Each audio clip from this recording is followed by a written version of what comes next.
ప్రేమగల తండ్రి, కృపగల దేవ, జీవం గల నాయన, పరిశుద్ధుడైన మహాగొప్ప దేవ, ఇటు రీతిగా మరొక వారము మేము కలుసుకొని మీ సన్నిధిలో దివ్యమైనటువంటి మీ మాటలు మాట్లాడుకొనుటకు మాకు మీరు అనుగ్రహించినటువంటి గొప్ప సమయమును బట్టి స్తుతులు చెల్లిస్తున్నాము నాయన.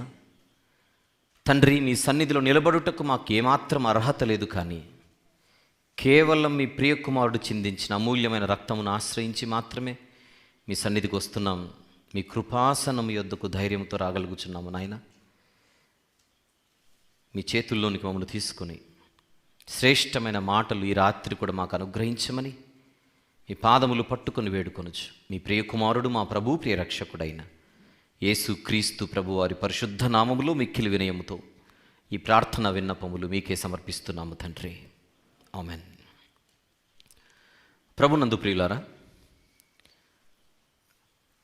గత వారం ఇక్కడ జరగవలసిన ఆరాధన కార్యక్రమం రద్దు చేయబడింది అన్న విషయం మీకు తెలుసు. కారణం, ఈ ప్రాంతానికి దగ్గరలో గౌరవ ప్రధానమంత్రి గారి పెద్ద సభ, మహాసభ జరగడంతో ఇక్కడ దారులన్నిటినీ కూడా పోలీసు వారు మూసేయడం, మనం రాలేని పరిస్థితిలో రద్దు చేశాం. అయితే అంతకు మునుపు ఆదివారం మనం ఒక అంశాన్ని మాట్లాడుకున్నాం. ఆ అంశపు కొనసాగింపు ఈరోజు మనం వినబోతున్నాం.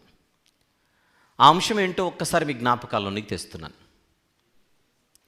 దేవుని కుమారుడు అనగా ఏమిటి అని 2 భాగాలు మనము ఆ దినాన మాట్లాడుకున్నాం. ఆ 2 భాగాలలో ఒక భాగము మీకు ఇంతకు మునుపే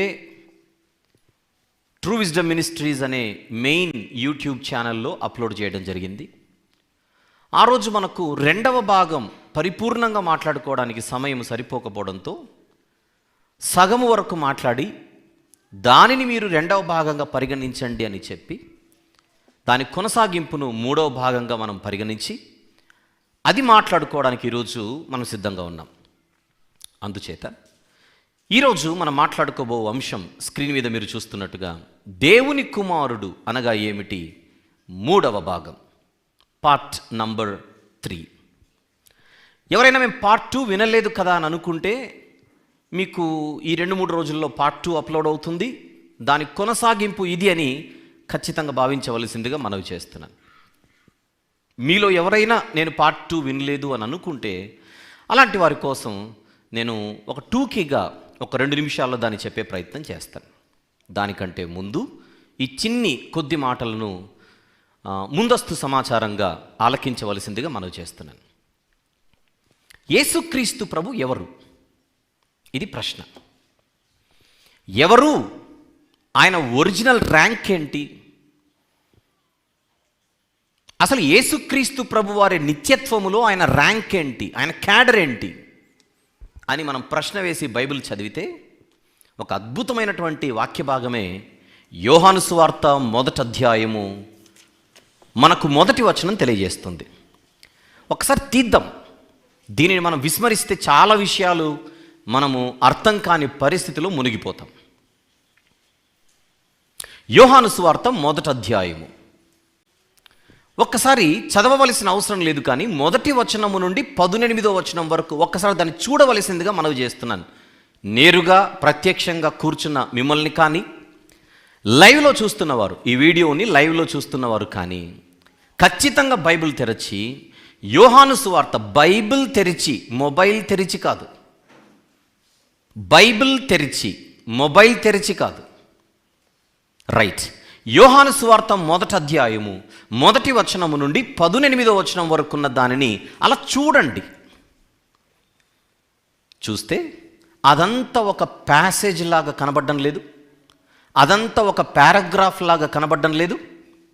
అందరి బైబిల్స్లో గుర్తుపెట్టుకోండి, యోహాను సువార్తలోని మొత్తం ఎన్ని అధ్యాయాలైతే ఉన్నాయో, అనగా 21 అధ్యాయాలు, యోహాను సువార్తలోని 21 అధ్యాయాలకు యోహాను సువార్తలోని 1వ అధ్యాయము 1వ వచనము నుండి 18వ వచనం వరకున్న ఈ భాగం పరిచయ భాగం, ప్రొలాగ్ అని అంటారు, ఇంట్రడక్షన్ ఆఫ్ ద బుక్ అని అంటారు.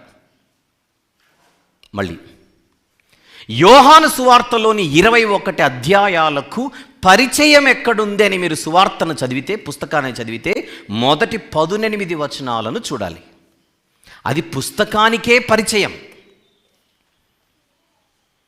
క్రైస్తవులైన ప్రతి ఒక్కరూ ఖచ్చితంగా అర్థం చేసుకోవాల్సిన ప్యాసేజ్ అది.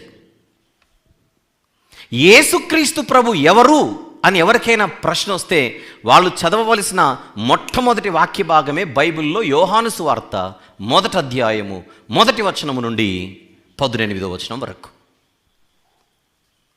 బాగా తెలిసినప్పటికీ ఒకసారి 1వ వచనం చూద్దాం. ఆదియందు వాక్యము ఉండెను, వాక్యము దేవుని యొద్ద ఉండెను, వాక్యము ఎవరై ఉండెను? దేవుడై ఉండెను. అది నిత్యత్వ స్థితి. యేసుక్రీస్తు ప్రభు యొక్క నిత్యత్వ స్థితి ఏంటి అని అడిగితే, ఆదియందు, నిత్యత్వములో, ఆదియందు అంటే అర్థం ఏంటి? నిత్యత్వములో ఆయన దేవుడు. అది పరిచయం. విషయం ఏంటంటే, ఈ పరిచయములోని మొదటి వచనము, ఈ పరిచయములోని మొదటి మాట 1వ వచనంలో ఉంటే, ఈ పరిచయములోని చివరి మాట 18వ వచనంలో ఉంది. క్రైస్తవ విశ్వాసులందరికీ, బైబిల్ విద్యార్థులందరికీ ఖచ్చితంగా తెలియవలసినటువంటి ఒక ప్రాముఖ్యమైన సంగతిని ఈ సందర్భంగా నేను మీ ముందుకు తీసుకొని వస్తున్నాను. 1వ వచనములో యేసుక్రీస్తు ప్రభువును లోగోస్ లేదా వాక్యము అని పరిచయం చేస్తూ, ఆయన దేవునిగా ఉన్నాడు నిత్యత్వములో, ఆదియందు అనగానే ఇక్కడ మనం అర్థం చేసుకోవాల్సింది, that speaks about the eternity in the past. ఈ పరిచయానికి మొదటి మాట అది. ఈ పుస్తక పరిచయానికి మొదటి మాట అది. ఈ పుస్తక పరిచయానికి చివరి మాట ఎక్కడుంది? 18వ వచనంలో ఉంది. 18వ వచనంలో ఏముందో చూద్దాం. ఎవడును ఎప్పుడైనను దేవుని చూడలేదు, తండ్రి రొమ్ముననున్న అద్వితీయ కుమారుడే ఆయనను బయలుపరచెను అనుంది.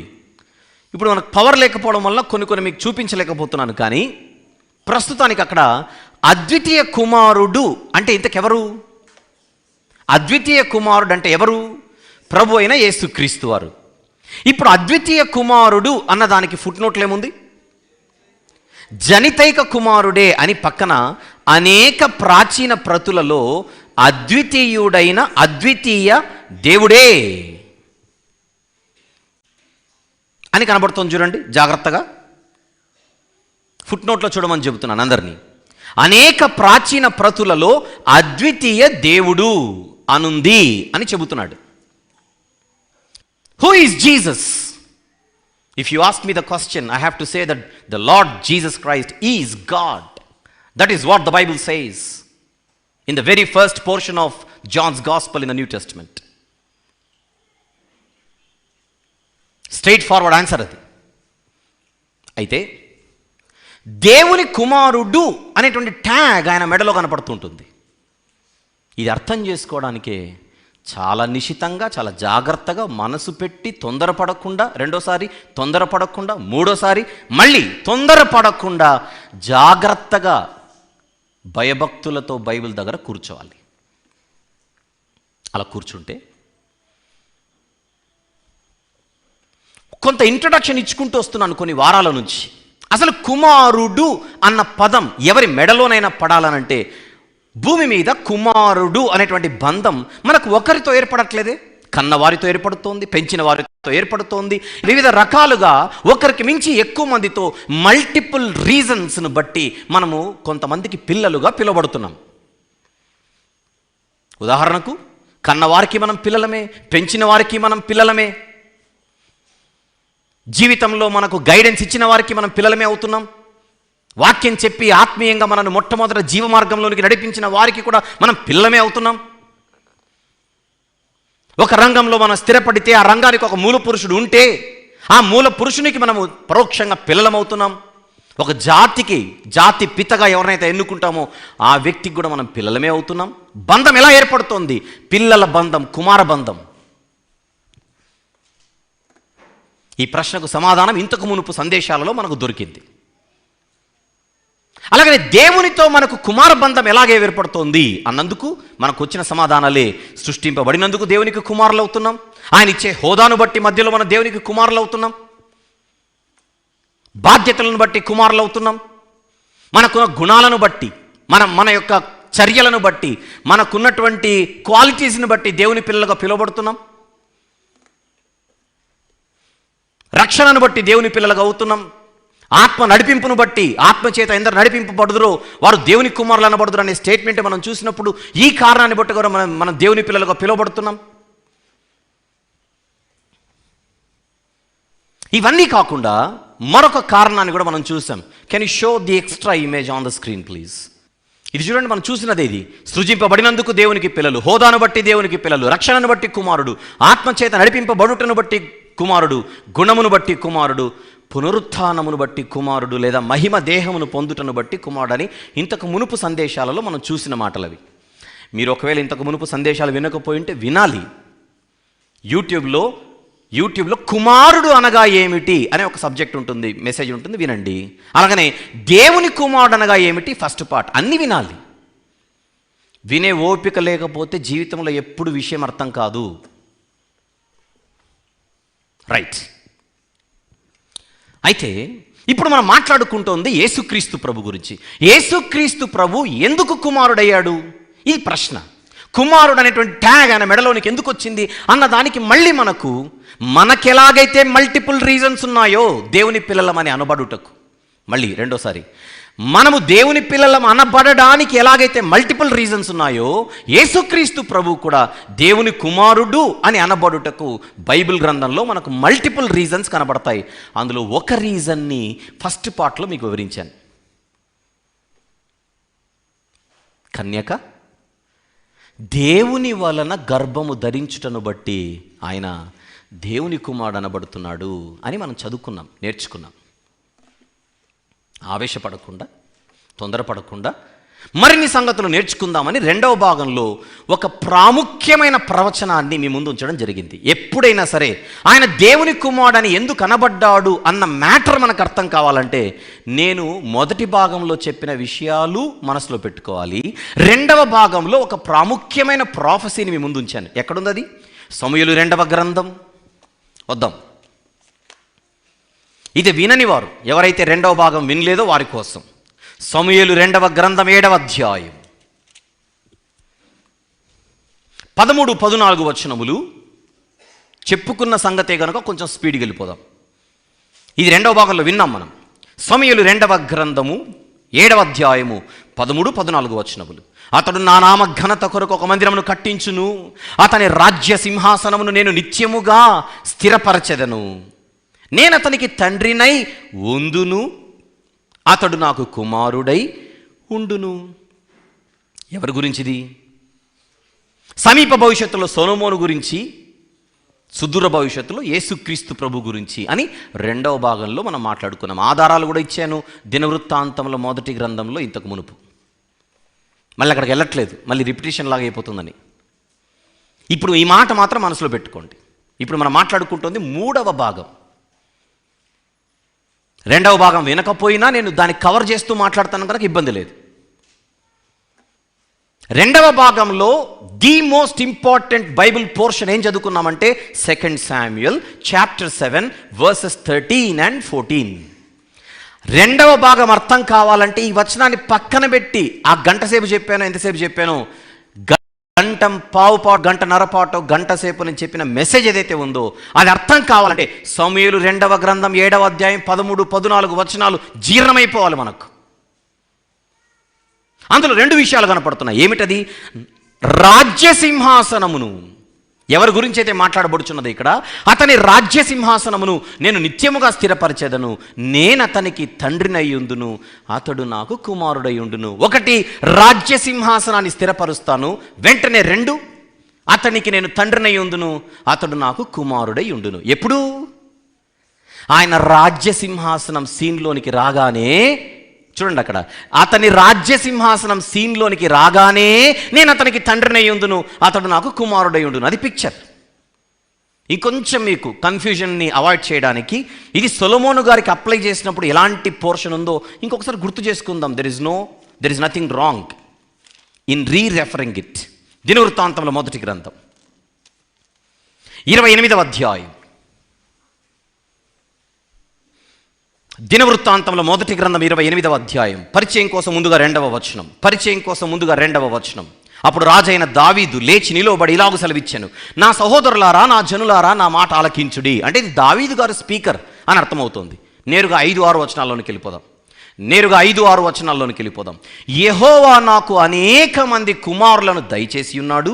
అయితే ఇశ్రాయేలీయుల పైని యెహోవా రాజ్యసింహాసనము మీద కూర్చునుటకు, రాజ్యసింహాసనము మీద కూర్చునుటకు ఆయన నా కుమారులందరిలో సొలొమోనును కోరుకొని ఆయన నాతో ఇలాగ సెలవిచ్చెను. రాజ్యసింహాసనమందు కూర్చుండబెట్టుటకు సొలొమోను గారిని ఎన్నుకున్నాడు దేవుడు. ఎన్నుకున్న తరువాత దావీదు గారికి ఏమని చెబుతున్నాడు 6వ వచనంలో, నేను నీ కుమారుడైన సొలొమోనును నాకు కుమారునిగా ఏర్పరచుకొని ఉన్నాను. కుమారునిగా ఏర్పరచుకోవడం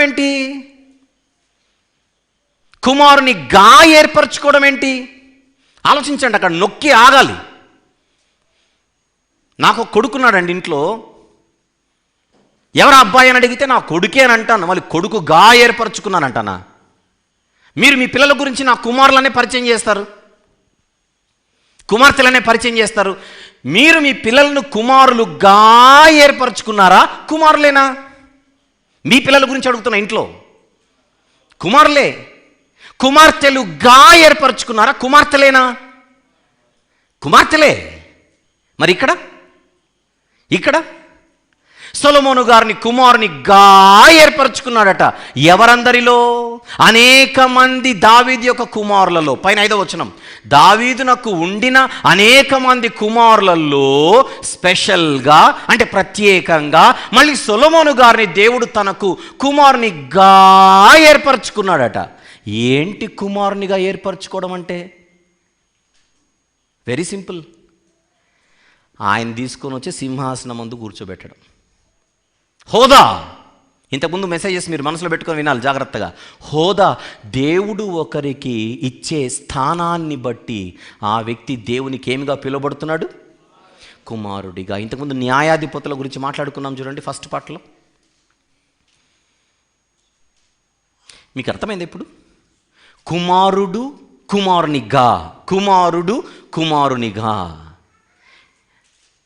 సొలొమోన్ అనే మనిషిని దావీదు గారికి బిడ్డగా ఇచ్చింది దేవుడే. సొలొమోను గారిని సృజించింది దేవుడే. అంటే పుట్టుకతోనే సొలొమోన్ అనే ఆయన దేవునికి కుమారుడు, అది వేరు. కానీ మధ్యలో ఇప్పుడు స్పెషల్గా దేవునికి కుమారుడు అవుతున్నాడు చూడండి. What is that speciality? Sitting on the throne. చెప్పండి, ఏమిటా ప్రత్యేకత? సింహాసనమందు కూర్చోవడం చేత ఇప్పుడు మళ్ళీ హోదాను బట్టి ఏమవుతున్నాడు? దేవునికి కుమారుడు అవుతున్నాడు. ఇది అస్సలు మిస్ అవ్వకండి. నేను ఇంకొక 5 నిమిషాలు చెప్తానా, 10 నిమిషాలు చెప్తానా, అరగంట చెప్తానా, అది దేవుడు ఎరుగు. కానీ ఇది అయిపోయేంతవరకు ఈ పాయింట్ మిస్ అవ్వకండి. ఒక పావు గంట తర్వాత ఇది మర్చిపోయారు అనుకోండి, నేనేం చెప్పినా ఎక్కదిక. ఇది మనసులో ఉండాలి. ఏంటి మనసులో ఉండాలి? ఓహో, దేవుడు ఎవరినైనా ప్రభుత్వ బాధ్యతలు అప్పగిస్తే, సింహాసనం ముందు కూర్చోవడం అంటే ప్రభుత్వ బాధ్యతలేనా? చెప్పండి. ప్రభుత్వ బాధ్యతలను స్వీకరించి, బాధ్యతలనే మాట మనసులో పెట్టుకోండి కాసేపు. పరిపాలనా బాధ్యతలు. సింహాసనం ముందు కూర్చోవడం అంటే అర్థం ఏంటి? పరిపాలనా బాధ్యతలను పొందుట చేత చరిత్రలో దేవునికి కుమారులు అవుతున్నారు. కారణం, ఆయన ఏర్పరిచిన లేదా ఆయన ఎన్నుకున్న వ్యక్తి గనుక సొలొమోను. దావీదు గారు సొలొమోను పక్కన పెట్టి ఎవరినో తీసుకొని వచ్చి కూర్చోబెట్టాడు అనుకోండి. ప్రభు, నువ్వు సొలొమోను ఎన్నుకున్నా, నాకు అబ్షాలోమే కావాలని కూర్చోబెట్టాడు అనుకోండి. ఇప్పుడు అబ్షాలోము దేవుని కుమారుడు కాలేడు. ఎందుకు? అది దేవుడిచ్చిన పదవి కాదు, దావీదిచ్చిన పదవి అవుతుంది. రైటా? దేవుని సంకల్పంలో సొలొమోను ఉన్నాడే కానీ ఎవరు లేరు? అబ్షాలోము లేడు. రైట్. ఇది 2వ భాగంలో వివరించాను.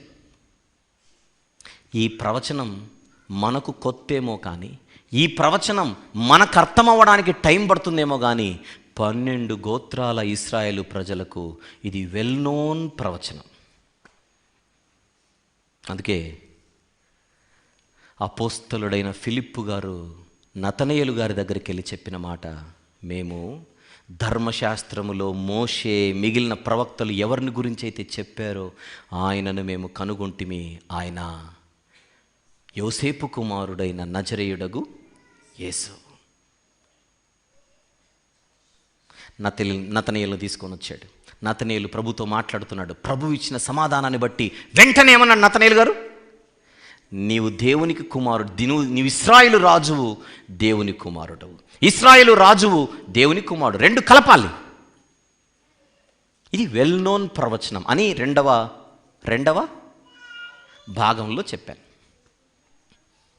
రైట్, ఇది ఇప్పుడు పరిచయం అనుకోండి. రెండవ భాగం నేను మిస్ అయ్యామనుకున్న వాళ్ళందరికీ ఇది పరిచయం. అయితే రెండవ భాగాన్ని నేను ముగించేటప్పుడు, రెండో భాగంలో చాలా చెప్పాను. మీరు రెండో భాగం ఇంకా చెప్పేసాడులే, మేము రెండో భాగం వినాల్సిన అవసరం లేదు అనుకోకండి. చాలా చెప్పిన దాంట్లో ముక్కలు అలా ఒక టూకీగా ఇప్పుడు నా మూడో భాగానికి అవసరమైన విషయాలు చెప్పాను. ఎందుకంటే అందులో యేసు దేవుని కుమారుడైన క్రీస్తు అని మీరు నమ్మి నిత్యజీవం పొందినట్లంటే ఏంటో అర్థం అందులో వివరించాను. రోమాపత్రిక 1వ అధ్యాయం 7వ వచనములో ఆయన దేవుని కుమారునిగా ప్రభావముతో నిరూపించబడనంటే దాన్ని ఏమని అర్థం చేసుకోవాలో మీకు వివరించాను. అందులో అది అర్థం చేసుకోవాలి. అది ముగిస్తూ ఒక మాట అన్నాను. సమూయేలు 2వ గ్రంథములోని 7వ అధ్యాయము 13, 14 వచనాలు అర్థం కావాలంటే ఇప్పుడు నేను ఇచ్చిన వివరణ సరిపోదు, దీనికి మరొక ప్రవచన సహాయం తీసుకోవాలి. ఆ రెండు కూడా కాసేపు మీరు జంట ప్రవచనాలు అనుకోండి అన్న ఒక మాట అన్నాను, గుర్తుందా? ఆ ప్రవచనం దగ్గరికే ఇప్పుడు వెళ్తున్నాం. అదే మనము కీర్తనల గ్రంథములోని 2వ కీర్తనలో మనం చదువుకున్న వాక్య పఠనం. షల్ వి వచ్చేయండి. కీర్తనల గ్రంథములోని 2వ కీర్తన, కీర్తనల గ్రంథములోని 2వ కీర్తన ముందుగా 6వ వచనం. అందరు తీశారా? చదువుదాం. నేను నా పరిశుద్ధ పర్వతమైన సియోను మీద నా రాజును ఆసీనునిగా చేసి ఉన్నాను. అగైన్, నేను నా పరిశుద్ధ పర్వతమైన సియోను మీద నా రాజును ఆసీనునిగా చేసి ఉన్నాను. ఆసీనునిగా చేసి ఉన్నాను, ఆసీనునిగా చేసి ఉన్నాను. సింహాసనాసీనుడవ్వడం అంతేనా దాని అర్థం? రాజును ఆసీనుడిగా చేయడం అంటే సింహాసనాసీనుడు అవ్వడం. ఇది ప్రవచనం. భవిష్యత్తులో జరగబోయేది ముందుగానే ప్రవచించడం. చెప్పండి, ఇది ఎప్పటిది? ఇది ఈ కీర్తన వ్రాసే సమయానికి భవిష్యత్. ఈ కీర్తన వ్రాసే సమయానికి భవిష్యత్తులో జరగబోయేది ముందే ప్రవచించడం. 2వ సమూయేలు గ్రంథంలో 7వ అధ్యాయం 13వ వచనంలో ఏం చదువుకున్నాం? అతని సింహాసనమును నేను నిత్యము స్థిరపరచేదను. అంతేనా? ఫస్ట్ అదేనా వచ్చింది. సమూయేలు 2వ గ్రంథం 7వ అధ్యాయంలో మనం చూసింది ఏంటి? అతని సింహాసనమును 13వ వచనం చదవండి అన్నమాట. రైట్, రెండో మాట, అతని రాజ్య సింహాసనమును నేను నిత్యముగా స్థిరపరచెదను అంటే ఫ్యూచర్, అది ఫ్యూచర్కి సంబంధించింది.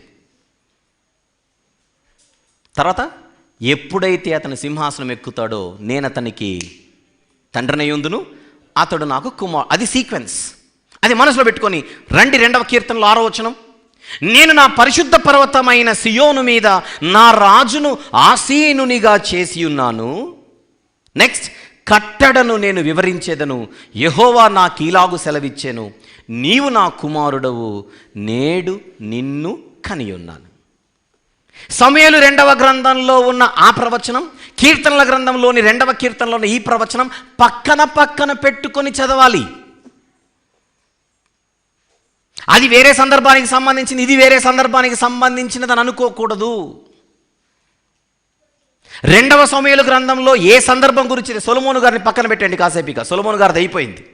ఎందుకంటే సమూయేలు 2వ గ్రంథంలో ఉన్న ప్రవచనం dual prophecy, double prophecy, two some prophecy. సమీప భవిష్యత్తులో సొలొమోను గారికి, సుదూర భవిష్యత్తులో యేసుక్రీస్తు ప్రభువుకు. ఇక సొలొమోను గారిని పక్కకు పెట్టేసి యేసుక్రీస్తు ప్రభును మాత్రమే తీసుకుంటే ఈ రెండు ప్రవచనాలను ఎప్పుడు కూడా కలిపి చదవాలి. చెప్పండి, ఎలా చదవాలి?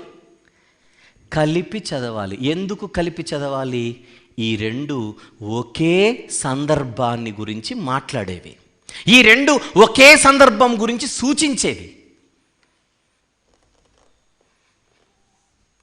ఆ సందర్భం ఏంటో అసలు ఈ 2వ కీర్తన గ్రంథములోని ఈ మాట ఎక్కడ, ఎప్పుడు, ఎలా నెరవేరిందో మనం అర్థం చేసుకోవడానికి ఇంతకుముందు నేను చెప్పిన విషయాలలో ఒక విషయాన్ని మీకు గుర్తు చేస్తాను. Extra image once again please. ఒక్కసారి ఇందులో దేవునికి కుమారులు అవ్వాలంటే ఉన్న మల్టిపుల్ రీజన్స్లో దయచేసి 6వ చిట్ట చివరి రీజన్ అందరు చదవండి. పునరుత్థానమును బట్టి లేదా మహిమ దేహమును పొందుటను బట్టి దేవునికి కుమారులు అవుతున్నారు. రెఫరెన్స్ చూపించానా లేదా? మీకు చూపించాను. లూకాసు వార్తలో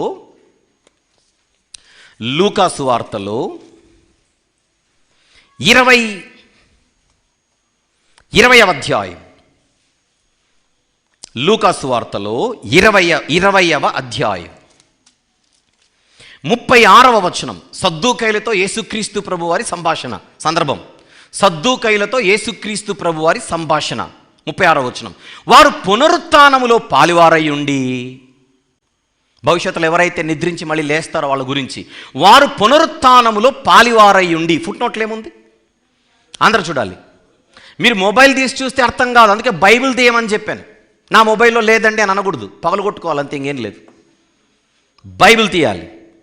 లూకాసు వార్త 20వ అధ్యాయం 36వ వచనం. మళ్ళీ వారు పునరుత్థానములో పాలివారయ్యుండి, ఫుట్ నోట్లో పునరుత్థానపు కుమారులయ్యుండి. అంటే ఇది కూడా ఒక కుమారత్వం ఉందా? పునరుత్థానపు కుమారత్వం ఉందా? చూడండి అక్కడ, వారు పునరుత్థానములో పాలివారయ్యుండి దేవదూత సమానులును. నెక్స్ట్, దేవుని కుమారులునై ఉందురు. ఫ్యూచర్. దేవుని కుమారులై ఉందురు, ఫ్యూచర్. ఎప్పుడు? భవిష్యత్తులో ఎప్పుడైతే మట్టి దేహము కాస్త మహిమ దేహం అనేదిగా మార్చబడుతుందో, ఈ మట్టి దేహం అన్నది మహిమ దేహముగా మార్చబడుతుందో, ఈ మట్టి దేహాన్ని మనకిచ్చింది ఎవరు? దేవుడే. ఆ మట్టి దేహాన్ని మనకిచ్చాడు గనుక దేవుడు మనకు తండ్రి అయ్యాడు అనుకోండి కాసేపు. ఎస్, ఎందుకంటే మనం సృజింపబడుటను బట్టి దేవుడు మనకు తండ్రి అయ్యాడుగా. ఆదాము దేవునికి కుమారుడు. ఎలా అని అడిగితే దేవుడు ఆదామును సృజించేను అని మనం చదువుకున్నాం ఇంతకుముందు ఆదికాండంలో. భూమి మీద సృజింపబడుటను బట్టి దేవునికి మనం కుమారులయ్యాం. అదొక రీజన్. మీకు మళ్ళీ వెలగడానికి చాలా రీజన్స్లో బాప్తిస్మము తీసుకున్న తర్వాత మళ్ళీ ఫ్రెష్గా మనం దేవునికి పిల్లలు అవుతున్నాం. అంతవరకు మనము బురదలో దొర్లి అపవాది పిల్లలుగా మారిపోలా. అయితే ఇక్కడ ఎవరెవరైతే బ్యాప్టిజం తీసుకున్నారో నాతో సహా మనం పరిశుద్ధంగా బ్రతికి చనిపోతే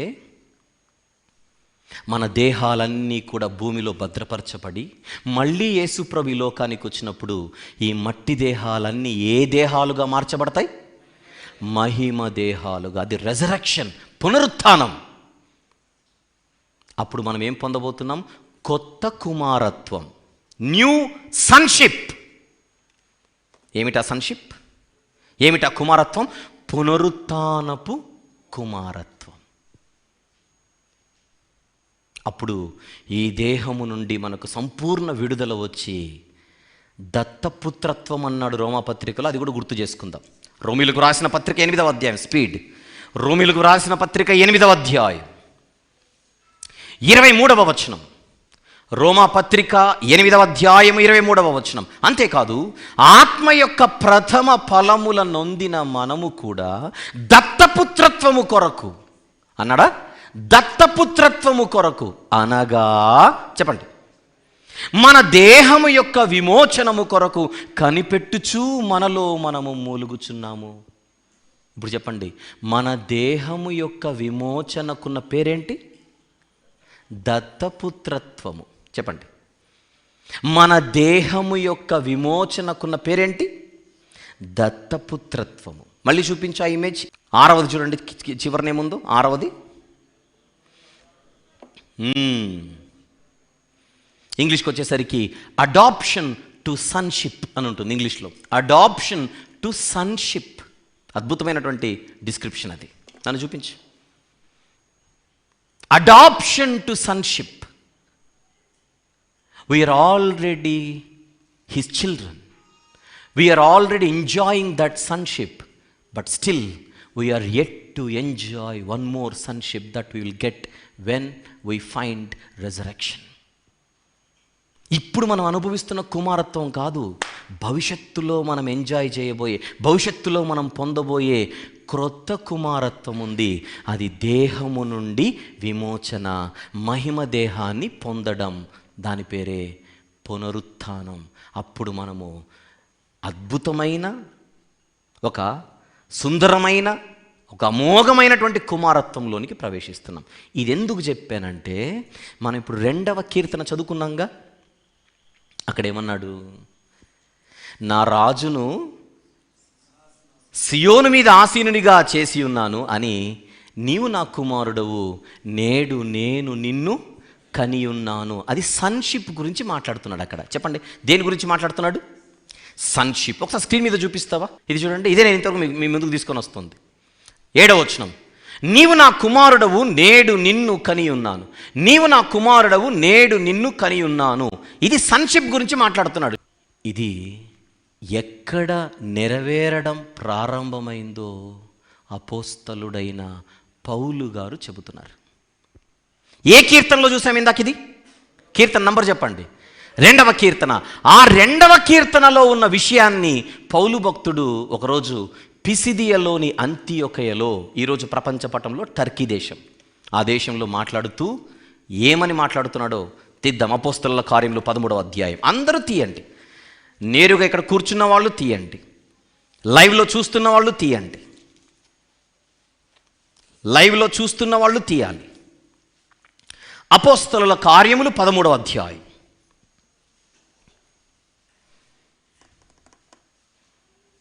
ముప్పై 31 నుంచి చదువుకుంటూ కిందికి వద్దాం. 31 నుంచి చదువుకుంటూ కిందికి వద్దాం. నేనే చదువుతాను.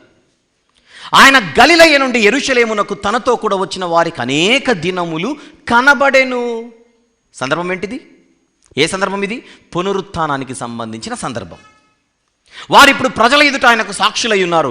దేవుడు యేసును లేపి పితరులకు చేసిన వాగ్దానమును మన పిల్లలకు నెరవేర్చి ఉన్నాడని మేమును మీకు సువార్త ప్రకటించుచున్నాము. మళ్ళీ, దేవుడు యేసును లేపి పితరులకు చేసిన వాగ్దానమును మన పిల్లలకు నెరవేర్చి ఉన్నాడంటే పితరులకు ఏదో వాగ్దానం చేయబడింది. ఆ వాగ్దానంలో యేసుక్రీస్తు ప్రభు యొక్క పునరుత్థానం గురించి చెప్పాడు. లేదా కీర్తనలో ఆయన పునరుత్థానం గురించినటువంటి ప్రవచనాలు లేవా? ఆ ప్రవచనాలు నెరవేరాయి అని ఇశ్రాయేలీలకు చెబుతున్నాడు. ఎవరనుకుంటున్నారు ఆడియన్స్ ఇక్కడ?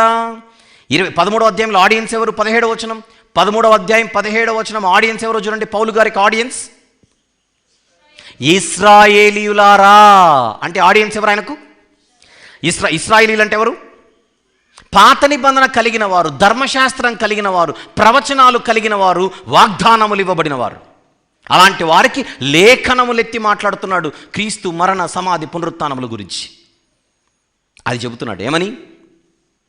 పితరులకు చేసిన వాగ్దానమును మన పిల్లలకు నెరవేర్చి ఉన్నాడని మేమును మీకు సువార్త ప్రకటించుచున్నాము. అలాగే ఇప్పుడు చెబుతున్నాడు, అలాగే నీవు నా కుమారుడవు, నేడు నేను నిన్ను కంటిని అని 2వ కీర్తన యందు వ్రాయబడి ఉన్నది.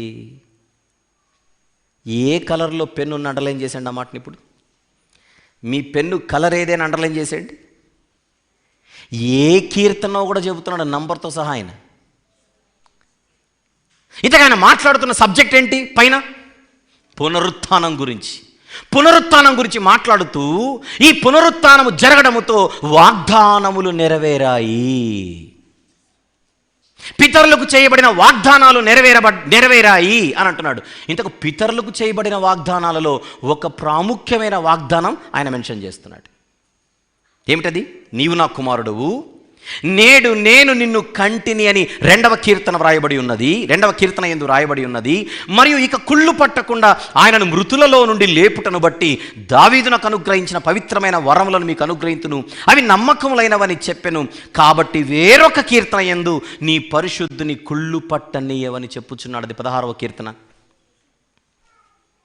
కీర్తనల గ్రంథములో ఎక్కడెక్కడైతే యేసుక్రీస్తు ప్రభు యొక్క పునరుత్థానానికి సంబంధించిన ప్రవచనాలు ఉన్నాయో ఆ ప్రవచనాలన్నీ కూడా యేసు ప్రభు మరణించి సమాధి చేయబడి తిరిగి లేవడంతో ఆ వాగ్దానములు నెరవేర్పులోనికి వస్తున్నాయి అని చెబుతూ, నెరవేర్పులోనికి వచ్చిన వాగ్దానాలలో ఒకటి 2వ కీర్తనలో ఉన్న ప్రవచనం అంటున్నాడు.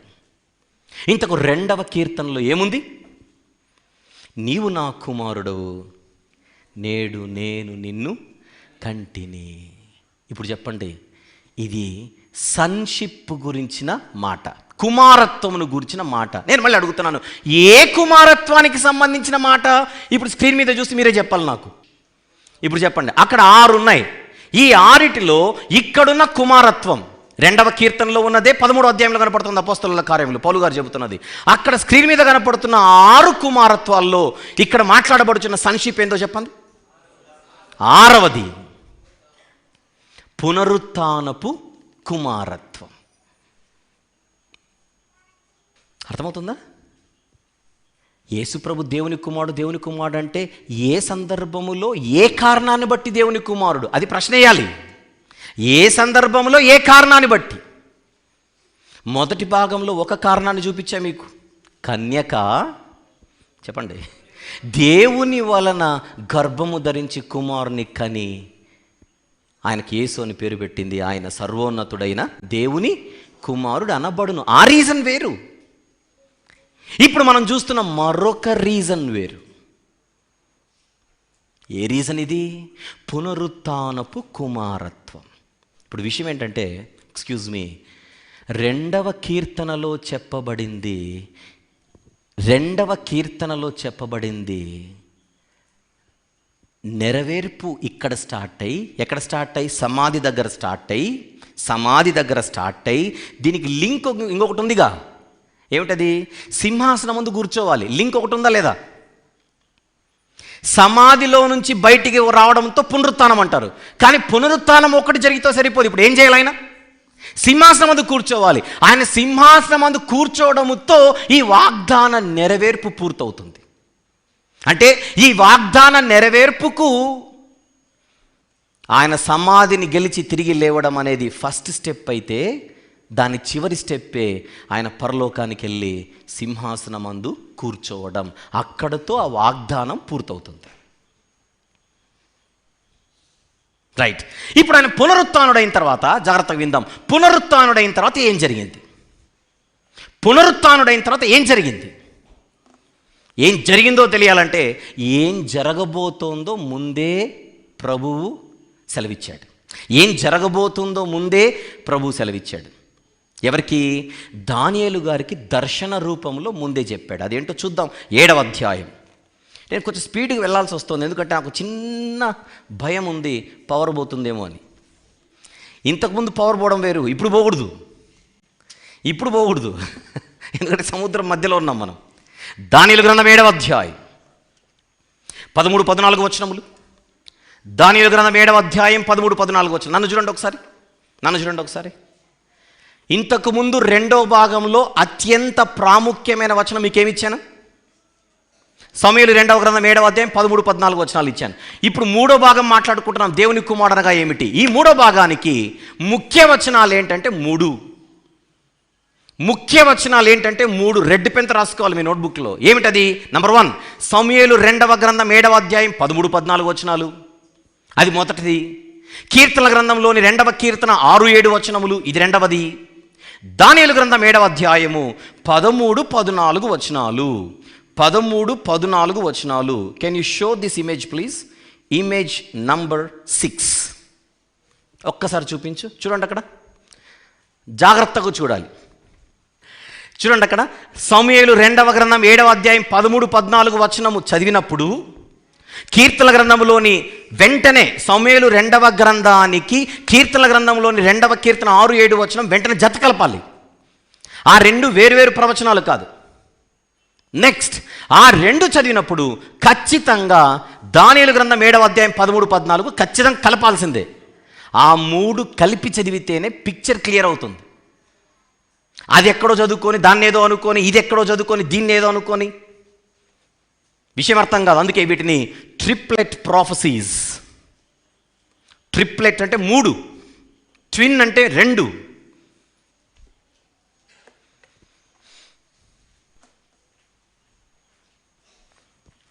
నేను మాట్లాడుతోంది దేవుని కుమారుడు అనగా ఏమిటి, 3వ భాగం మాట్లాడుతున్నా.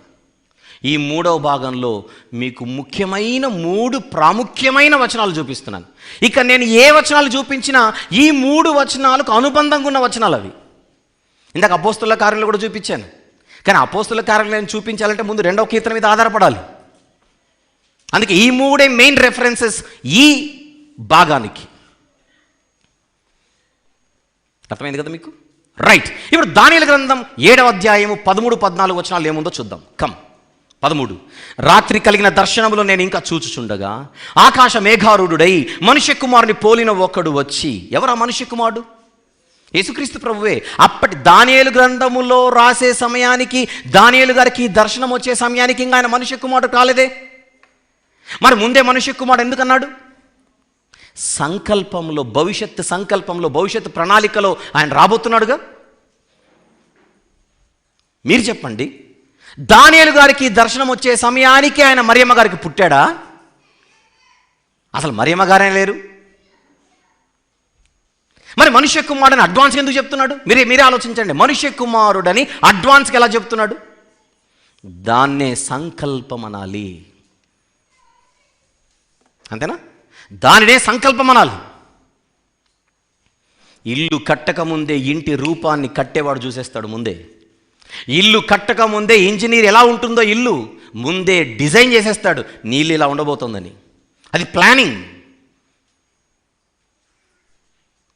గృహప్రవేశానికి వచ్చిన తర్వాత ఇంటిని అందరూ చూస్తే కట్టక ముందే ఇంజనీర్ గారు చూసేశారు ఇంటిని. మనుష్య కుమారుడిగా వచ్చిన తర్వాత ప్రపంచం చూసింది, కానీ ప్రవచనాలలో ముందే దానియేలు గారు చూసేస్తున్నారు. బయలుపరచబడుతోంది భవిష్యత్తులో మనుష్య కుమారుడిగా రాబోతున్నాడని. దాన్నే సంకల్పం అనాలి. పాత నిబంధనలోనే ఆయన మనుష్య కుమారుడు అండి అనకూడదు ఇక్కడ సాగదీసి. పాత నిబంధనలో సంకల్పం చెప్పబడుతోంది. రాత్రి కలిగిన దర్శనములు నేను ఇంకా చూచుచుండగా ఆకాశ మేఘారూఢుడై మనుష్య కుమారుని పోలిన ఒకడు వచ్చి ఆ మహావృద్ధుడగు వాని సన్నిధిని ప్రవేశించి ఆయన సముఖమునకు తేబడెను. 14వ వచనం. సకల జనులను, రాష్ట్రములను, ఆయా భాషలు మాట్లాడువారును ఆయనను సేవించినట్లు ప్రభుత్వం ప్రభుత్వం ప్రభుత్వం పరిపాలనా బాధ్యతలు. సొలొమోను గారి గురించి కూడా అదే చెప్పాడు అక్కడ, మీకు గుర్తుంటే. ప్రభుత్వం గురించి మాత్రమే మాట్లాడుతున్నా, సొలొమోను గారికి సంబంధించి. నెక్స్ట్, మహిమయు ఆధిపత్యమును ఆయనకి ఇయ్యబడెను. ఆయన ప్రభుత్వము శాశ్వతమైనది, అదెన్నటికి తొలగిపోదు. ఆయన రాజ్యము ఎప్పుడును లయము కాదు. ఇమేజ్ నంబర్ 5 చూడండి. దానియేలు గ్రంథంలోని 7వ అధ్యాయం 13-14 వచనాలు. దానియేలు గ్రంథంలోని 7వ అధ్యాయం 13-14 వచనాలలో కింద 14వ వచనంలో మరి కనబడుతుందో లేదో మీకు లైట్కి, ప్రభుత్వం అనేది అండర్లైన్ చేయబడింది. ప్రభుత్వం అనేది అండర్లైన్ చేయబడింది. ఆయనకి ఇయ్యబడెను అనేది అండర్లైన్ చేయబడింది. ఆ రెండు చూడండి. ప్రభుత్వం ఆయనకి ఇయ్యబడెను, ప్రభుత్వం ఆయనకి ఇయ్యబడెను. కనబడుతుందో లేదో మీకు మరి? ప్రభుత్వం ఆయనకి ఇయ్యబడెను, ప్రభుత్వం ఆయనకి ఇవ్వబడెను. చూడండి అందరూ 14వ వచనంలో. ప్రభుత్వం ఆయనకి ఇవ్వబడడం అంటే ఆయన దేని మీద కూర్చోవాలి చెప్పండి? దేని మీద కూర్చోవాలి? సింహాసనమందు కూర్చోవాలి. సింహాసనమందు కూర్చుంటాడనే సమూయేలు గ్రంథంలో చెప్పాడు. సింహాసనంపై కూర్చుంటాడనే 2వ కీర్తనలో చెప్పాడు. సింహాసనంపై కూర్చుంటాడన్న భావాన్నే ప్రభుత్వము ఆయనకి ఇయ్యబడేను అని ఏ గ్రంథంలో? దానియేలు గ్రంథంలో. 3 ఒకటే. అవును, ఆయన సింహాసనమందు కూర్చోవాలంటే ముందు భూమి మీద ఏం జరగాలి? సమాధి నుండి ఆయన బయటికి రావాలి. అది పునరుత్థానం. పౌలు భక్తుడు అపోస్తలుల కార్యములు 13వ అధ్యాయంలో ఏమంటున్నాడు? ఆయన లేవడముతో ఆ వాగ్దానము నెరవేర్పులోనికి వచ్చేసింది. పితరులకు చేయబడిన వాగ్దానములు దేవుడు మన పిల్లలకు నెరవేర్చి ఉన్నాడని చెబుతున్నప్పుడు 2వ కీర్తనలో ఉన్నది నెరవేర్పులోనికి వచ్చిందని ఇప్పుడు చదివాం. ఇప్పుడు నేను చెప్పిందంతా మనసులో పెట్టుకొని నాతో పాటు ఒక 2 లేదా 3 అడుగులు వేయండి. అలా నడకలేయండి. ఒక అడుగులు వేయండి, ఒక 2-3. ఆ అడుగులలో ఒకటి పేతురు గారి పత్రికలో చూద్దాం. స్పీడ్. పేతురు గారు వ్రాసిన మొదటి పత్రిక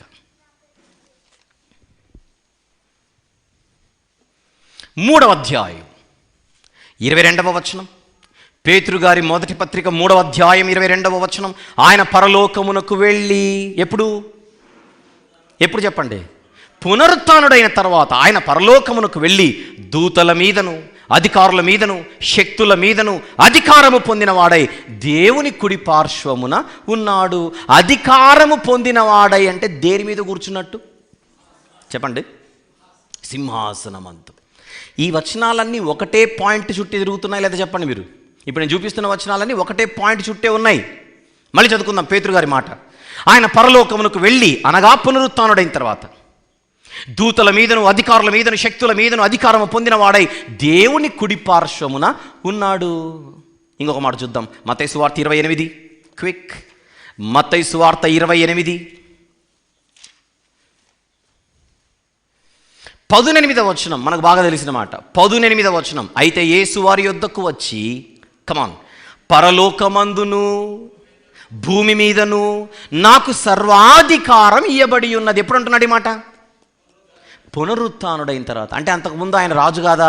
అంతకుముందు ఆయనకు అధికారం లేదా? అంతకుముందు ఆయన ఊరిని ఏమీ లేనోడా అని అనకూడదు. ఇది పరిపాలనా బాధ్యతలను చేపట్టడం, అధికారం పొందడం, అధికారం ఇవ్వబడం అంటే అర్థం ఏంటి? బాధ్యతలు ట్రాన్స్ఫర్ అవుతున్నాయి, బాధ్యతలు షిఫ్ట్ అవుతున్నాయి. ఎన్నో వాక్యాల్లో మీకు చెప్పాను ఇంతకుముందు సందేశాలలో. ఆదాము మొదలుకొని యేసు ప్రభు పునరుత్థానుడై తిరిగి పరలోకానికి వెళ్ళేంత వరకు యెహోవా రాజ్యము చేయుచున్నాడు, యెహోవా రాజ్యము చేయుచున్నాడు. యెహోవా దేవుని పరిపాలన. ఆయన పునరుత్థానుడై తిరిగి వెళ్ళిన తర్వాత పరలోకానికి ప్రభుత్వ పగ్గాలు చేతులు మారాయి. అదే చెప్తున్నాడు ఇక్కడ. ఏమంటున్నాడు? పరలోకమందును భూమి మీదను నాకు సర్వాధికారం ఇయ్యబడి ఉన్నది అనగానే మనకి ఏం అర్థం కావాలి? ఇక్కడ ఆయన పరిపాలన బాధ్యతలను చేపట్టాడు. దేని మీద కూర్చొని చెప్పాలి? సింహాసనమందు కూర్చొని. ఇప్పుడు జాగ్రత్తగా చూడాలి. క్లోజింగ్. ఇంతవరకు నేను చెప్పింది 2వ భాగంలోను ప్లస్ ఇప్పుడు 2వ భాగంలోను ఇప్పుడు నేను చెప్పిన 3వ భాగంలో దీని అంతటిని మనసులో పెట్టుకొని అర్జెంటుగా హెబ్రీ పత్రికలోనికి వెళ్దాం.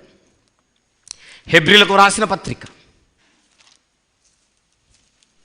I want every one to open this. అందరూ తీద్దాం. హెబ్రీలకు రాసిన పత్రిక 1వ అధ్యాయం. హెబ్రీ పత్రిక 1వ అధ్యాయం 3-4 వచనములు చూద్దాం. 3-4 వచనములు. ఆయన దేవుని మహిమ యొక్క తేజస్సును ఆయన తత్వం యొక్క మూర్తిమంతమునయుండి తన మహత్తుగల మాట చేత సమస్తమును నిర్వహించుచు పాపముల విషయంలో శుద్ధీకరణము తానే చేసి.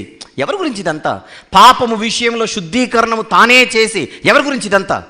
యేసుప్రభు గురించి.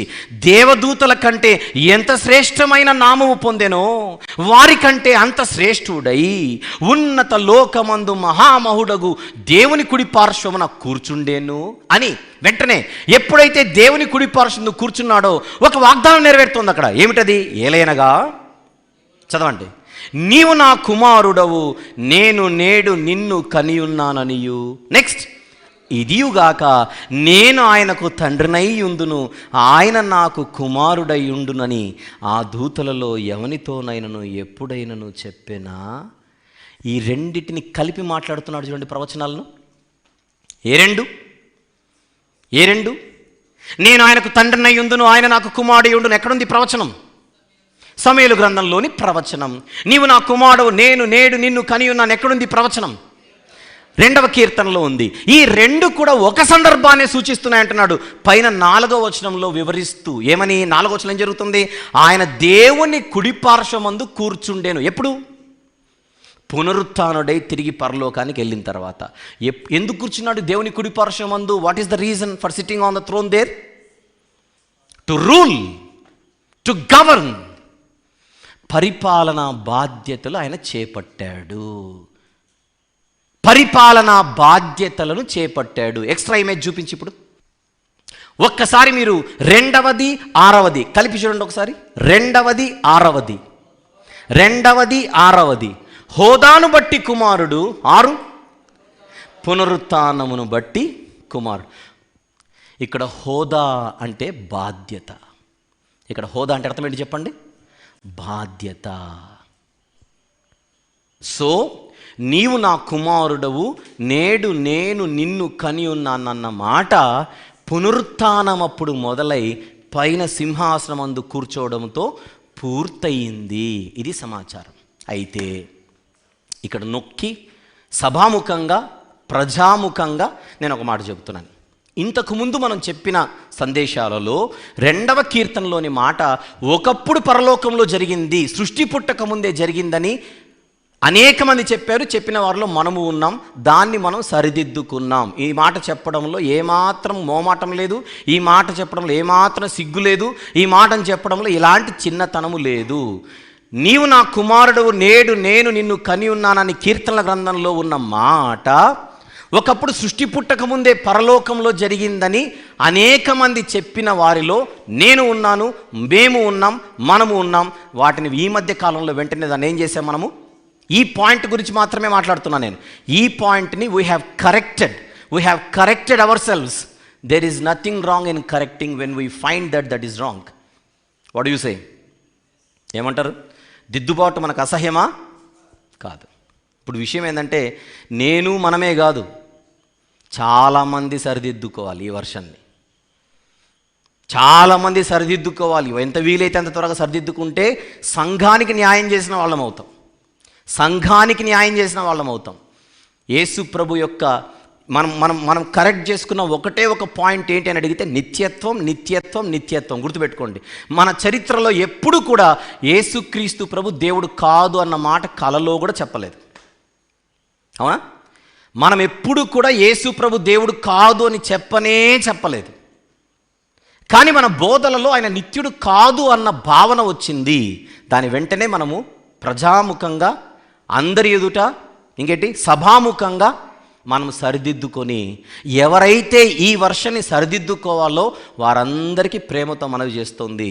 మీరు యేసు ప్రభును దేవుడు అని చెప్పి ఆయన నిత్యుడు అని చెప్పకపోతే దేవుడు అని చెప్పినా అర్థము లేదు. కొంతమంది ఆయన నిత్యుడు కాదు గనుక దేవుడు కాదు అంటున్నారు. మరి కొంతమంది ఆయన నిత్యుడు కాదు అయినా దేవుడే అంటున్నారు. పెద్ద తేడా ఏం లేదు. క్రీస్తు శాస్త్రంలో దైవత్వం అనేది ఎంత ఇంపార్టెంటో నిత్యత్వం అనేది కూడా అంతే ఇంపార్టెంట్. ఇప్పుడు ఇదెందుకు మాట్లాడుతున్నాం కుమారత్వం గురించి అని అడిగితే, మరి నిత్యుడైతే కుమారుడు అని ఎందుకు వచ్చిందండి? అసలు కుమారుడు అంటేనే ఎక్కడో ప్రారంభమయ్యాడనేటువంటి సెన్స్ వస్తుంది కదా. కుమారుడు అన్న పదమే ఆయన ఎప్పుడో ప్రారంభమయ్యాడు, ఎక్కడో సంభవించాడు, ఎక్కడో ఉద్భవించాడు, ఎక్కడో పుట్టాడు, పుడితేనే కుమారుడు అవుతాడు కదా అని అడిగే అవకాశం ఉంది. కనుక పుడితేనే కాదు నాయన కుమారుడయ్యేది. కుమారుడు అనే టైటిల్ రావాలంటే బైబిల్లో చాలా కారణాలు ఉన్నాయి. ఆ కారణాలేంటో పరిశీలించేదము రండి అని ఆహ్వానించి ఒక్కొక్కటి పరిశీలిస్తుంటే కుమారుడు అన్న బంధములోనికి ఆయన మధ్యలో వస్తున్నాడే కానీ ఒరిజినల్గా ఆయన ఎవరు? ఆది అందు వాక్యం ఉండెను, వాక్యము దేవుని యొద్ద ఉండెను, వాక్యము దేవుడై ఉండెను. అది ఆయన ఒరిజినల్ ర్యాంక్. ప్రభు గురించి ఇంకా గొప్పగా చెప్పడానికి మనల్ని మనం సరిదిద్దుకుంటే తప్పులేదు, కానీ ప్రభును తగ్గించి మాట్లాడడానికి దిద్దుకోవడం అంటే ఇది చెండాలం. మీకు అర్థమైందా లేదు పాయింట్? మేము దిద్దుకుంటున్నామండి. ఒకప్పుడు ఆయన దేవుడని చెప్పాము, ఇప్పుడే సరిదిద్దుకున్నాం. మేము కూడా సరిదిద్దుకున్నాం. ఏమని? ఒకప్పుడు దేవుడు అని చెప్పాము, ఇప్పుడు దేవుడు కాదంటున్నాం. దిద్దుకోవడం మేము కూడా చేయాలా అనకూడదు ఇక్కడ. దిద్దుకోవడం అంటే ఆయన గురించి ఇంకా గొప్పగా అర్థం చేసుకోవాలి. ఆయన గురించి ఇంకా తక్కువ అర్థం చేసుకొని దిద్దుకోవడం ఏంటిది? ఇంకొక మాట, ఒకప్పుడు వంశీ గారు ఇలా చెప్పారండి, ఇప్పుడు దిద్దుకున్నాడు చూడండి అని అంటే నేను కూడా అడుగుతాను, ఒకప్పుడు మీరు కూడా దేవుడనే చెప్పారు, మరి దిద్దుకోలేదు? మీరు దిద్దుకున్నారా లేదా? మీరు దేవుడు అని చెప్పి తూచి ఇప్పుడు దేవుడు కాదంటున్నారుగా. నేను కానీ మేము కానీ ఎప్పుడు ఆయన దేవుడు కాదు అనలేదు. కానీ మా బోధలలో, మా మాటలలో, మా రచనలలో కొన్ని సందర్భాలలో ఆయన నిత్యుడు కాదు అన్న భావం వ్యక్తమైంది కనుక దేవుని ఎదుట క్షమాపణ కోరుతూ, ప్రజలకు కూడా క్షమాపణ చెబుతూ, నేను దిద్దుకున్నాను, మేము దిద్దుకున్నాం, మీరు దిద్దుకోండి అని పిలుపునిస్తున్నాం. ఏమంటారు చెప్పండి? ఇప్పుడు యేసుప్రభు ఎవరు? ఒరిజినల్ నిత్యత్వంలో దేవుడు, సంకల్పములో దేవుడైనా కుమారుని పాత్రనైనా పోషించాడు, కుమారుడిగా వచ్చాడు. ఎక్స్క్యూజ్ మీ, క్రీస్తు శాస్త్రానికి సంబంధించిన సబ్జెక్ట్లో ఈరోజు మీరు విన్నది ఇంకొక పాఠం మాత్రమే. ఈ పాఠాలన్నీ కలిపితే మీకు అప్పుడు హోల్ పిక్చర్ వస్తుంది. అర్థమైందో లేదు మీకు? హోల్ పిక్చర్ అర్థం చేసుకోవడానికి ట్రై చేయండి. ఒక్కొక్కటి విని ఆ ఒక్కొక్క దాంట్లో ముక్కలు పట్టుకొని, ఒక్కొక్కటి విని ఆ ఒక్కొక్క దాంట్లో ముక్కలు పట్టుకొని ఈదే ప్రయత్నం చేయకండి, అది మంచిది కాదు. మరొకటి మనవి, తప్పులు పట్టుకోవడానికి ట్రై చేయకండి. ఉండేది ఒక బతుకు, ఆ బ్రతుకులో సత్యం గొప్పగా తెలుసుకోవడానికి ప్రయత్నం చేయండి. పంతాలకు పట్టింపులకు వెళ్ళి మనల్ని మనం సరిదిద్దుకోకుండా, నేను పట్టిందే ఇది, నేను చెప్పిందే వేదం, నా దగ్గర ఉన్న కుందేలకు 3 కాళ్ళు ఉన్నాయి, ఈ 3 కాళ్ళతోనే నేను ఫైట్ చేస్తానంటే కుదరదు, మంచిది కాదు. ఎక్స్క్యూజ్ మీ, ఎవరికైనా యోహాను సువార్త అంటే చెప్పి నేను ముగించేస్తాను. యోహాను సువార్త 20వ అధ్యాయం 31వ వచనములో ఉన్నది, యేసు దేవుని కుమారుడైన క్రీస్తు అని మీరు నమ్మునట్లు, నమ్మి ఆయన నామమందు జీవం పొందినట్లు ఇవి రాయబడిన అనే మాట ఎందుకు రాయబడిందో నేను 2వ భాగంలో చెప్పాను. అది దయచేసి 1కి 10 సార్లు వినండి. అలాగనే రోమా పత్రిక 1వ అధ్యాయములో, రోమీలకు రాసిన పత్రిక 1వ అధ్యాయంలో 7వ వచనములో, యేసుక్రీస్తు శరీరమును బట్టి దావీదు సంతానముగాను, మృతులలో నుండి పునరుత్థానుడైనందున పరిశుద్ధమైన ఆత్మను బట్టి దేవుని కుమారుడుగాను ప్రభావముతోనూ నిరూపింపబడేను అన్న మాట ఎందుకు రాయబడిందో, ఏ కాంటెక్స్లో రాయబడిందో, ఏ సెన్స్లో రాయబడిందో 2వ భాగంలో వివరించాను. ఎందుకంటే వీళ్ళు అడిగేది అదే, ఆయన దేవుని కుమారుడుగా నిరూపించబడ్డాడు కానీ దేవుడు నిరూపించబడలేదు కానీ అడుగుతున్నారు. అది చాలా ఫూలిష్ క్వశ్చన్. ఆ క్వశ్చన్ వేయడమే మీరు మానుకోవాలి, ఎందుకంటే ఆ సెన్స్ మీకు అర్థం కాలేదు కనుక. ఎవరైతే అడుగుతున్నారో వాళ్ళ గురించి మాట్లాడుతున్నాను. అదంతా నేను 2వ భాగంలో వివరించాను. సమయం అయిపోయిందని ఆ రోజు కొంచెం వేగంగా దాన్ని క్లోజ్ చేయాల్సి వచ్చింది. మీకు వెంటనే అర్థం కాకపోతే 1కి 10 సార్లు వినండి, తప్పులేదు. అర్థమయ్యేంత వరకు వినండి. అర్థం కాకపోతే నష్టపోయేది మీరే కానీ నేను కాదు. నా బాధ్యతగా నేను చేయగలిగింది, చెప్పగలిగింది చెబుతూనే ఉన్నాను, చేస్తూనే ఉన్నాను. యేసు ప్రభుని ఎవరు కూడా తక్కువ అంచనా వేసి, తక్కువ క్యాడర్లో వేసి, పేతురు గారి కాళ్ళు పట్టుకున్నాడు కనుక పేతురు గారి కంటే చిన్నోడు, శిష్యుల పాదాలు పట్టుకున్నాడు కనుక శిష్యుల కంటే చిన్నోడు అనేటువంటి భావనలోకి వెళ్లకుండా, ఎగ్జాంపుల్గా చెప్తున్నాను, ఆయన రోజు రోజుకి తక్కువ చేసి చూడకుండా ఆయన మన కోసం రక్షణ సంకల్పములో, రక్షణ ప్రణాళికలో, ఇంకా చెప్పాలంటే విమోచన సంకల్పములో తనను తాను తగ్గించుకున్నాడే కానీ ఆయన ఒరిజినల్గా నువ్వు నేను మనం అనుకుంటున్న చిన్నోడు కాదు. ఆయన ఒరిజినల్గా దేవుడు, నిత్యత్వంలో దేవునిగా ఉండి సంకల్పములో కుమారునిగా వచ్చాడు. నువ్వు సంకల్పంలో ఆయన్ని చూడడం నేర్చుకోవాలి, నిత్యత్వంలో ఆయన ఎవరో కూడా ఎరిగి ఉండాలి. చెవి గలవాడు వినుగాక, హృదయం ఉన్నవాడు గ్రహించునుగాక. దేవుడు అందరి హృదయాలు ఈ విషయంలో తీర్చును గాక. మరొక విషయం చెప్తున్నాను, భవిష్యత్తులో మనం మాట్లాడుకోబోయే పాఠాలలో దేవుని కుడి పార్శ్వమందు ఆయన కూర్చున్నాడంటే ఈయన దేవుడు కాదనే కదా అనేటువంటి క్వశ్చన్స్ రేజ్ అయినా, ఇతరత్ర ఇలాంటి క్వశ్చన్స్ అన్నిటికీ రాబోయే సందేశాలలో అన్ని ప్రశ్నలకు సమాధానాలు వస్తాయి. మీరు ఏమి దిగులు పడాల్సిన అవసరం లేదు, తొందరపడాల్సిన అవసరం లేదు. మీ బాధ్యత అంతా ఏంటి అని అడిగితే ప్రతి మెసేజ్ని ఒక మంచి మనసుతో వినడం, ఆలకించడం, ఆలోచించడం చేయండి. అన్నీ చక్కగా అర్థమవుతాయి. దేవుడు మనోనేత్రములను అలాగనే మనందరి హృదయాలను ఈ విషయంలో మరింత వెలిగించి నడిపించును గాక. అందరి హృదయాలు కూడా ఈ విషయంలో గొప్పగా తెరువబడును గాక. ఆమేన్. చిన్న ప్రార్థన చేద్దాం, ప్రభు బలలోనికి ప్రవేశిద్దాం. ప్రేమగల తండ్రి, కృపగల దేవ, జీవం గల నాయన, పరిశుద్ధుడైన మహా గొప్ప దేవ, తండ్రి యేసుక్రీస్తు ప్రభు దేవుని కుమారుడు అనేటువంటి ఒక బిరుదుతో ఎందుకు పిలువబడ్డారో మేము ఆలోచిస్తూ వస్తున్నాం.